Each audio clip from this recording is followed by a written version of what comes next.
क्रिस्त में आदि प्रिय सिस्टर्स एवं बच्चों, आज के सुसमाचार में जो चमत्कार प्रभु यीशु ने किया उसको हम बहुत बार सुने हैं और इस पर उपदेश भी हम सुने हैं।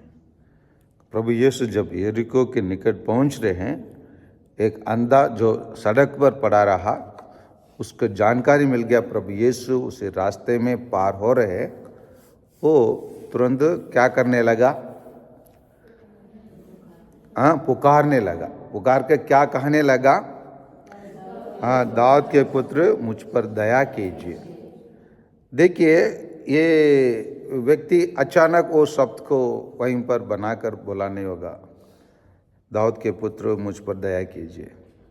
उसको ये ज्ञान पहले ही प्राप्त हुआ होगा कि उसी एरिया में कोई प्रभु यीशु के नाम एक व्यक्ति रहता है, उसी व्यक्ति आंखों दे सकता है, दृष्टि लौटा सकता है, और इसीलिए वो अपॉर्चुनिटी मौका देखते रहा। जैसे उसको वो अवसर मिला, वो जान गया क्या शब्द से प्रभु यीशु को संबोधित करना है। वो ज़्यादा लंबा चौड़ा वाक्य नहीं बनाया और प्रभु यीशु को ज़्यादा स्तुति आराधना करके, प्रभु यीशु आप महान हैं, है ना, मैंने सुना है आपने यहाँ वो किया, वहाँ दाखरस के पानी के रूप में बदले, है ना, वहाँ आप 10 कोढ़ियों को चंगा किए, ये सब उन्होंने नहीं बताया। सीधे अपने लिए क्या जरूरत है और कौन से शब्दों से संबोधित करने से प्रभु यीशु तुरंत उसको अपना दृष्टि लौटाएंगे, तो उसको जानता था। इसलिए वो, हे यीशु दाऊद के पुत्र मुझ पर दया कीजिए। इधर हम देखेंगे तो यीशु कौन है? यीशु का मतलब होता है यावे सेव्स, ईश्वर रक्षा करता है, ईश्वर मुक्ति दिलाता है। दाऊद के पुत्र कौन है? जो मानव पुत्र के रूप में आने वाला, संसार में आने वाला व्यक्ति, उसी चीज़ को बताते हुए और मुझ पर दया कीजिए, क्योंकि वो जानता था वो दृष्टि दोबारा पाने के वो योग्य नहीं है। दया किसको हम दया दिखाते हैं? जो गलत किए, पाप किए और दूर रहे, ऐसे व्यक्ति को तो हम दया दिखाएंगे, क्योंकि वो दया आजना कर रहा है कि वो अपने गलतियों को महसूस कर रहा है। इसीलिए मुझ पर दया कीजिए। वो नहीं बोलता मेरे को दृष्टि लौटाइए, ऐसे नहीं बोल रहा है। मुझ पर दया कीजिए, उसमें छिपा है उसका मांग पत्र उसमें छिपा है कि ईश्वर पर मैं दया मांगने से मुझे क्या लौट के आ जाएगा? मेरा दृष्टि लौट कर आ जाएंगे। और इसीलिए प्रभु यीशु उनसे प्रश्न किया, क्या चाहते हो मैं तुम्हारे लिए क्या करूं? उसने उत्तर दिया, प्रभु मैं फिर देख सकूं।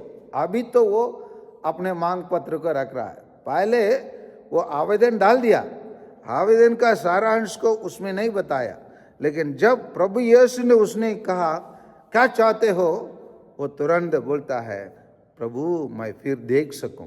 फिर देख सकूं मतलब क्या होता है? वो पहले ही वो अंधा था और यीशु ने उनसे कहा थे कि तुमको क्यों दोबारा मैं आपको दृष्टि के क्यों लौटाऊं? एक बार आप देख रहे थे, उसी टाइम पर आप तो जो भी अनुमानी करते गए, अभी क्यों तय आज ना और फिर देखने को मेरे से आए? बोल सकते थे, लेकिन प्रभु यीशु ने उस सब को ना कहकर, उसके गलतियों को इंगित ना करके उनसे सीधे बता दिया, जाओ तुम्हारा विश्वास ने तुम्हारा उद्धार किया है। यहाँ चंगा करने वाला कौन है? चंगा करने वाला कौन है?